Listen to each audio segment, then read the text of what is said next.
जय सनातन धर्म की। प्रिय सनातनियों, आप सभी का स्वागत है हमारे इस कार्यक्रम में। सनातनियों, दुनिया गुलामी की ओर जा रही है। एक बहुत बड़ा षड्यंत्र हो रहा है और हम खामोश हैं।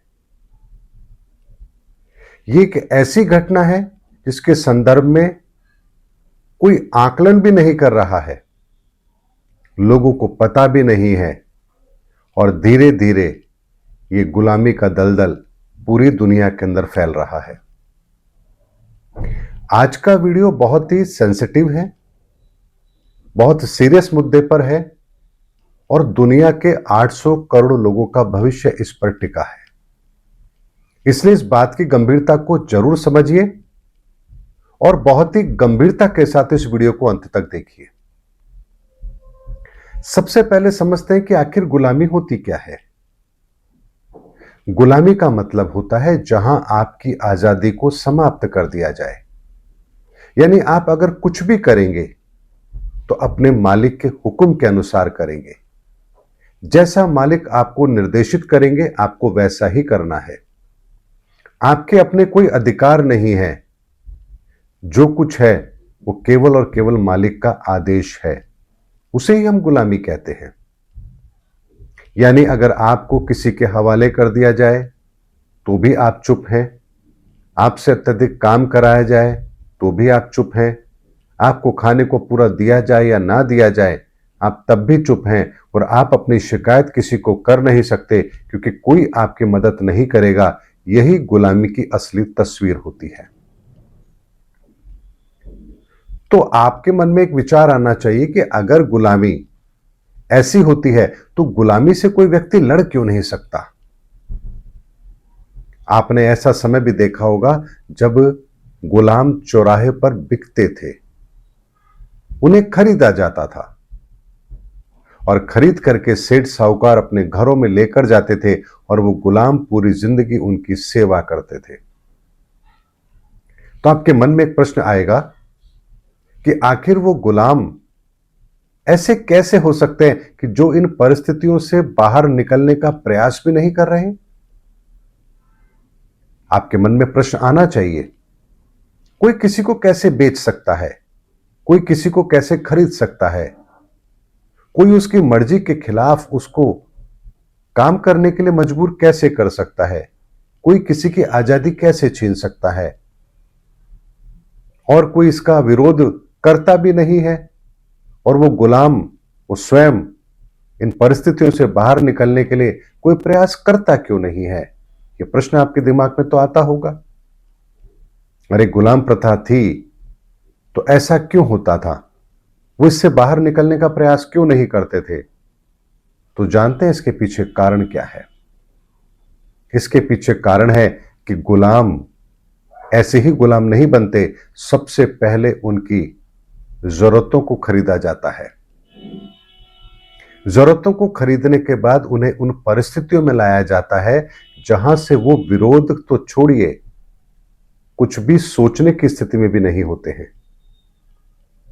इस बात को ऐसे समझिए कि पहले जब गुलाम बिका करते थे तो उसके पीछे का प्रयोजन क्या होता था कि परिवार है भूखों मर रहा है, कुछ भी खाने को नहीं है। अब यदि कोई काम नहीं मिला तो परिवार भूखे मर जाएगा। तो सोचिए, एक परिवार का मुखिया अपने परिवार को कैसे भूखा मरते हुए देख सकता है। तो वो खुद को चौराहे पर ले जाकर गुलाम के रूप में बेचने को तैयार हो जाता है।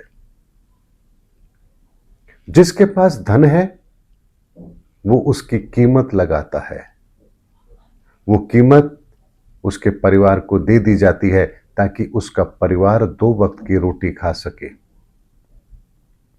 और वो व्यक्ति स्वयं को अब गुलाम घोषित करके और उस मालिक के हुक्म पर चलने के लिए खुद को तैयार कर लेता है।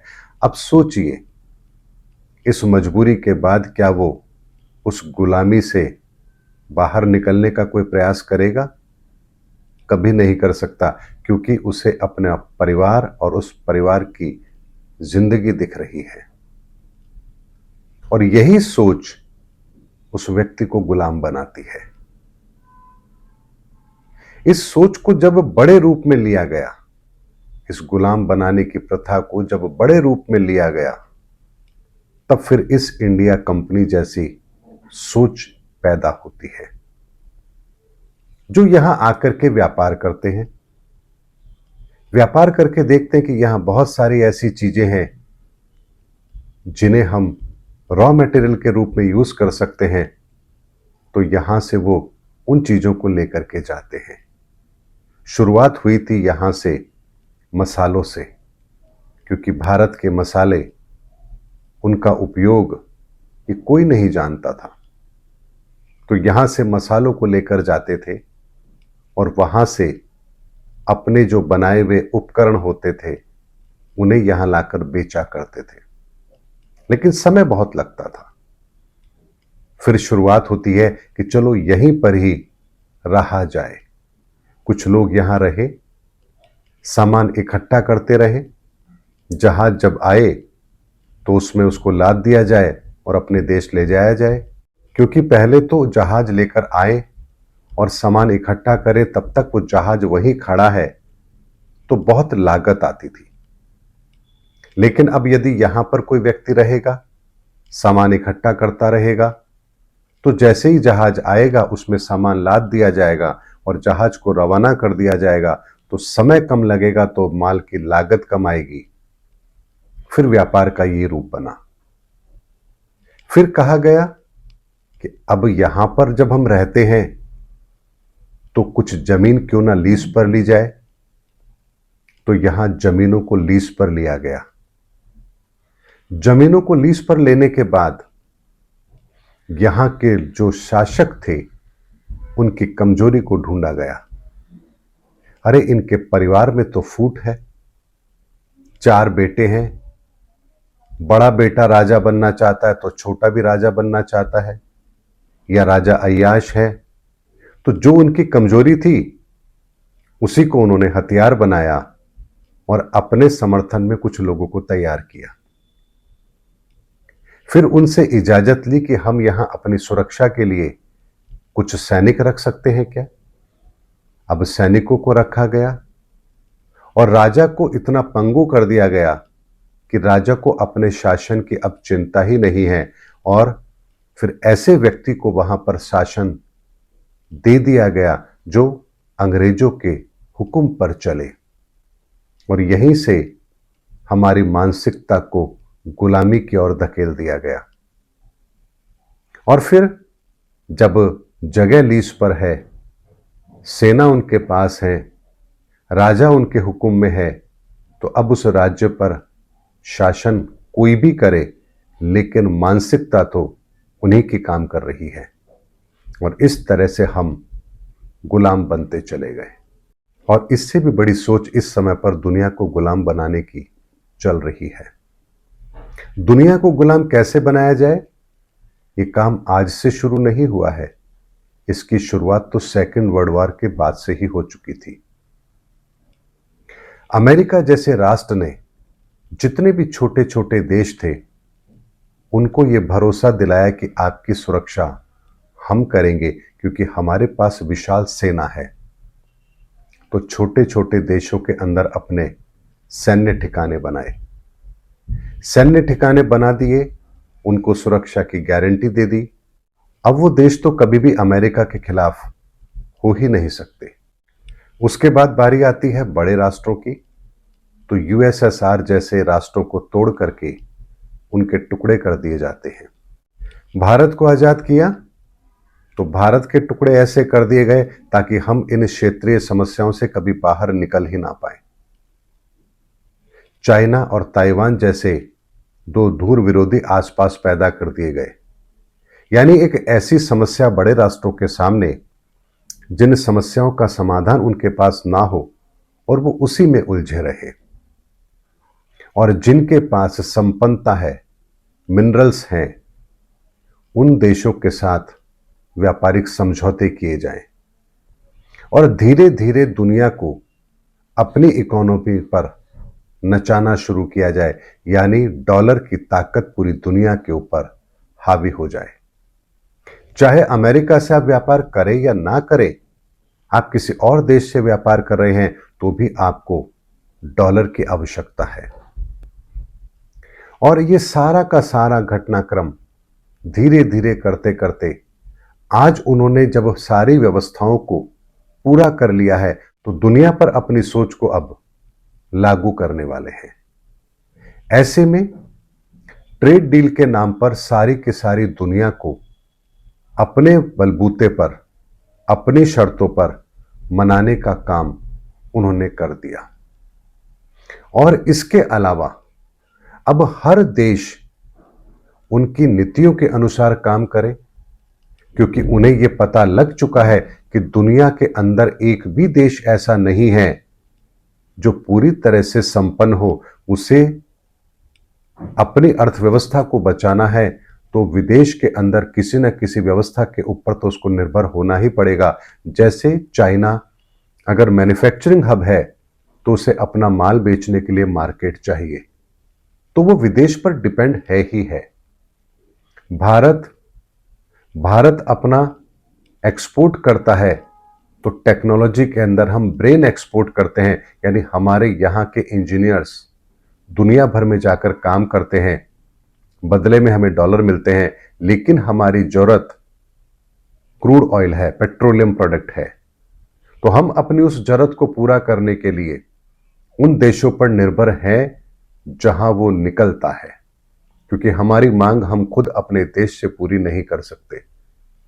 तो ठीक हमारी ही उसी नब्ज को दबाया गया, चाइना की भी उसी नब्ज को दबाया गया, रशिया की भी उसी नब्ज को दबाया गया, और बाकी के जो राष्ट्र थे जो बिक सकते थे उन्हें खरीद लिया गया, और जो नहीं माने उन्हें युद्ध के अंदर धकेल दिया गया, और उनकी अर्थव्यवस्था को इतना कमजोर कर दिया गया कि उनके पास कोई और दूसरा विकल्प बचा ही नहीं।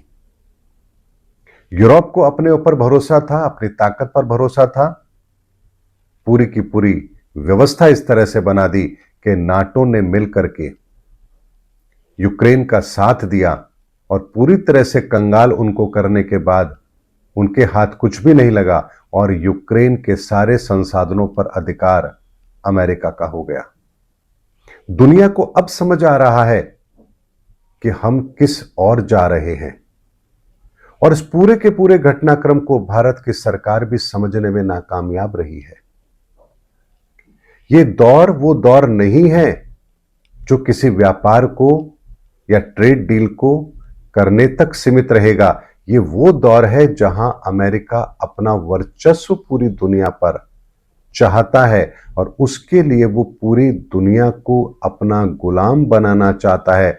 आर्थिक तौर पर गुलाम बनाना चाहता है, मानसिक तौर पर गुलाम बनाना चाहता है, और इसीलिए वो इतना बड़ा माइंड गेम खेल रहा है कि बार बार वो हमारे हितों को तोड़ता है, उस पर प्रहार करता है।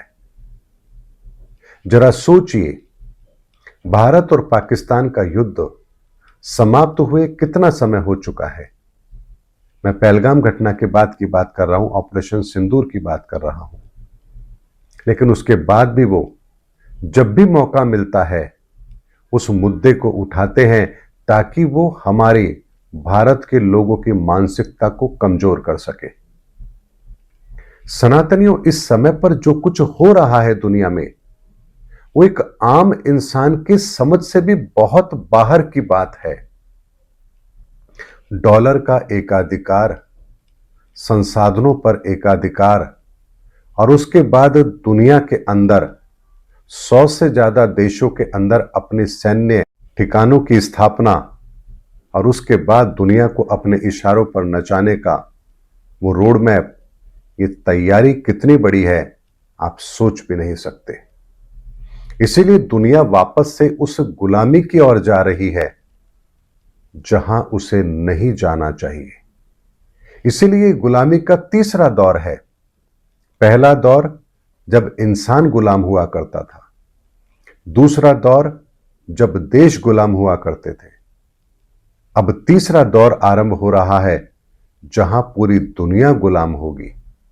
और यह बहुत ही बड़ा खतरनाक प्लान है जिसे सरकारें नहीं समझ पा रही हैं। क्यों नहीं समझ पा रही है? क्योंकि वो नहीं समझने का अभिनय कर रही है, क्योंकि वो जानते हैं कि इसका मुकाबला किया जा सकता है, लेकिन हम वो रास्ता अपनाएंगे नहीं, वो कदम उठाएंगे नहीं, क्योंकि इससे सीधा सीधा नुकसान पूंजीपतियों को होगा।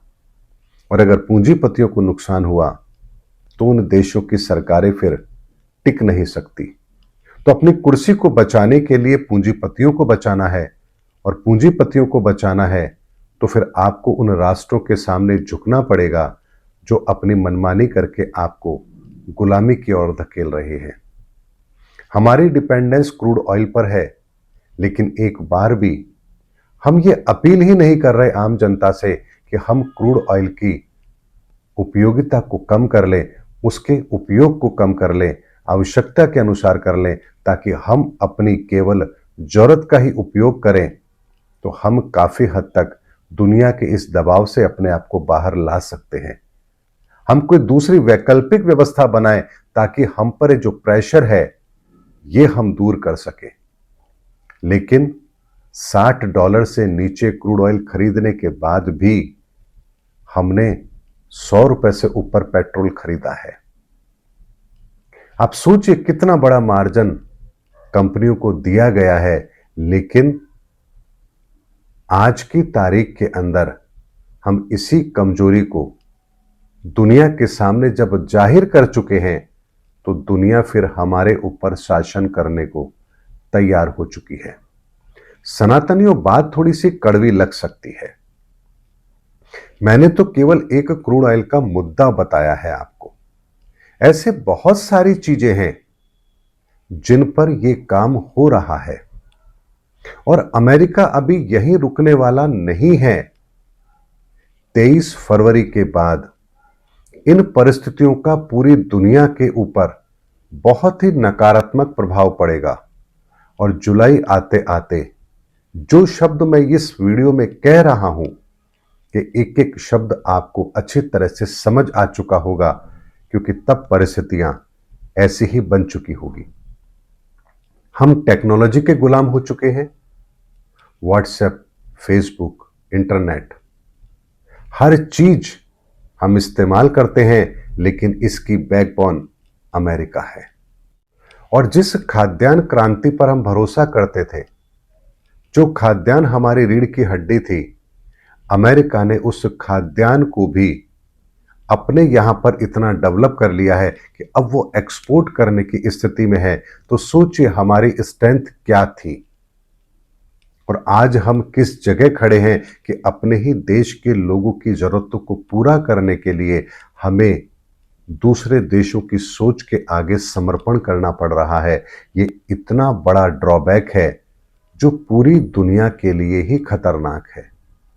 ऐसी परिस्थिति केवल भारत फेस नहीं कर रहा है, ऐसी परिस्थिति इस समय पर पूरी दुनिया फेस कर रही है। हम तो केवल उन्हीं चीजों को समझ पा रहे हैं जो हमारे देश में घटित हो रही हैं, लेकिन ये परिस्थितियां पूरी दुनिया के सामने हैं, और ये परिस्थितियां पूरी दुनिया को गुलामी की ओर लेकर जा रही है। और ये धीरे धीरे बढ़ते कदम एक बहुत बड़े महायुद्ध की तैयारी करवाएंगे, जहां फिर कोई इससे बच नहीं पाएगा। और ये सब कुछ 2026 में होगा। इसीलिए समय बहुत गंभीर है। इस गंभीर समय की गंभीरता को ना एक आम आदमी समझ रहा है, ना सरकारें समझ रही हैं, और ना ही आध्यात्मिक गुरु समझ रहे हैं। कोई इन परिस्थितियों को नहीं समझ पा रहा है कि आखिर होने क्या जा रहा है। हर व्यक्ति को लग रहा है, अरे ये तो देश की समस्या है, अरे ये तो धार्मिक गुरुओं की समस्या है, अरे ये तो सामाजिक समस्या है, अरे इसमें मेरा क्या नुकसान है, मेरा तो व्यापार ठीक चल रहा है ना, मेरी तो नौकरी ठीक चल रही है ना। लेकिन उसे पता ही नहीं है कि आपकी जड़ें काटी जा चुकी हैं। अब तो किसी भी पल आप धराशायी हो जाएंगे, और फिर नौकरी और व्यापार को लेकर बैठे रहिए। परिस्थितियां वो बन जाएंगी जिनका मुकाबला आप कर नहीं पाओगे। इसीलिए सनातनियों, दुनिया बहुत बड़े गुलामी की ओर बढ़ रही है। लेकिन इस बार ये वक्तव्य जो मैंने आप लोगों के सामने रखे हैं, इसका सार क्या है वो भी बता देता हूं। लेकिन इस बार अमेरिका की ये चाल कामयाब नहीं होगी। क्योंकि इस सोच के ऊपर प्रहार करने के लिए जो एक बड़ी सोच इस दुनिया के अंदर अब आने वाली है, जिसका इंतजार पूरी दुनिया कर रही है, अब उस हथियार के एक्टिव होने की बारी है। और यही होगा कली और कल्कि का महायुद्ध, जो विचारधारा के आधार पर लड़ा जाएगा। दुनिया की हर सरकार इसमें शामिल होगी, हर व्यक्ति इसमें शामिल होगा, और ये होगा पूंजीवादी सोच और एक शुद्ध सनातनी आध्यात्मिक सोच के बीच का संग्राम, जिसके अंदर सनातनी सोच विजयी होगी। और ये सोच विजयी क्यों होगी? क्योंकि इस सोच का जो हथियार है, वो हथियार इन पूंजीवादी सोच की अवधारणा को एक ही प्रहार में ध्वस्त कर देगा। और इसीलिए सांकेतिक रूप के अंदर कल्कि के हाथ में एक तलवार को दिखाया गया है। कल्कि सफेद घोड़े पर हैं, क्योंकि हमारा मन सबसे तेज दौड़ने वाला होता है, और हमारे मन की गति को नियंत्रित करके उसे सफेद घोड़े के रूप में, अर्थात हमारे मन की गति जो अनियंत्रित है, और सफेद रंग शांति का प्रतीक होता है, तो हमारे मन की गति को नियंत्रित करके हमें शांति का संदेश देने के लिए जो आएंगे, उन्हें ही हम कल्कि कहेंगे। और ये एक सैद्धांतिक तौर पर हमारे सामने एक ऐसी बात रखी गई है कि हाँ, वो सफेद घोड़े पर सवार होकर आएंगे और उनके हाथ में तलवार होगी, क्योंकि उनकी कार्यप्रणाली और उनकी कार्यप्रणाली का जो प्रभाव होगा वो हमारे मन मस्तिष्क पर होगा, हमारी विचारधारा पर होगा, और इसका परिणाम ही उस पूरे चित्रण को परिभाषित भी करेगा। बहुत सारे मैंने आपको आज के इस वीडियो में संकेत दिए हैं, जिन्हें आपको गंभीरता से समझना है, तो भविष्य आपको स्पष्ट नजर आएगा, और इससे बड़ी कोई भविष्यवाणी हो नहीं सकती। उम्मीद करता हूं सनातनियों, मेरा वीडियो आपको जरूर समझ आ गया होगा। अगले वीडियो के अंदर फिर आपसे भेंट होगी। तब तक के लिए आप सभी को जय सनातन धर्म की, जय धर्मयुग की, जय सनातन विश्व।